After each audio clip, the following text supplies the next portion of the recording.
Hi, it's Tim, and I'm back with some more tips, tricks, and techniques to help improve your culinary IQ.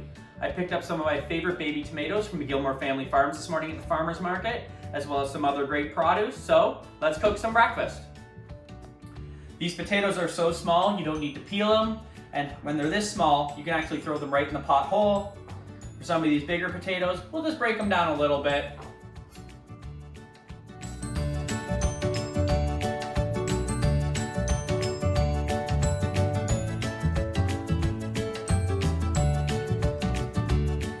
I also picked up some great Swiss chard, so we're just going to break the leaves off from the rib here. We are going to use the stems, so we'll cut those up into some smaller pieces. Those only take about 30 seconds to a minute to cook, so we'll throw those in towards the end of the potatoes. The leaf, we'll just cut that in half. Slice that up nice and thin. The leaves themselves take 10-15 seconds to cook. We'll throw that right in at the end of the cooking process. Now all we have to do is throw all this stuff into a pan and we should be good to go. Now we got a nice hot cast iron pan, a little bit of oil. I always cook my potatoes in cast iron. Dump those potatoes in and just spread them around. I don't like stirring my potatoes too much. I like them sitting in the oil, actually getting some color and getting some crispiness. These potatoes take maybe 4 to 5 minutes to cook. I don't like playing with the potatoes too much.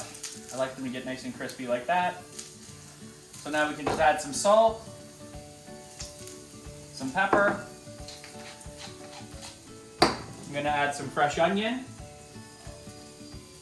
And we can kind of toss the potatoes around a little bit. And then we'll just let them cook for a few more minutes, and then we'll add the Swiss chard. Our potatoes and onions are almost cooked, so now it's time to add our Swiss chard stems. Once again, just stir that around. We'll need to cook it for about another minute, and then we'll finish with the Swiss chard leaves. Now that everything is done cooking, we can just add our Swiss chard leaves right at the end. Those look like a lot, but they will shrink down. And you can turn the heat off. The residual heat in the pan will finish cooking those down easily. I've also got an egg over here frying that I'm just going to finish up. My little trick for finishing an egg is just turn the pan off, add a little bit of water, and just cover it with a sheet pan for about 10-15 seconds. That'll just steam the top of the egg and help finish off the yolk. Now all we need to do is set this on a plate and eat some breakfast. I just chiffonaded up a little bit of the Swiss chard for some garnish. Nothing's wrong with making things look a little pretty. And there's a nice simple breakfast from all stuff bought locally at our farmer's market.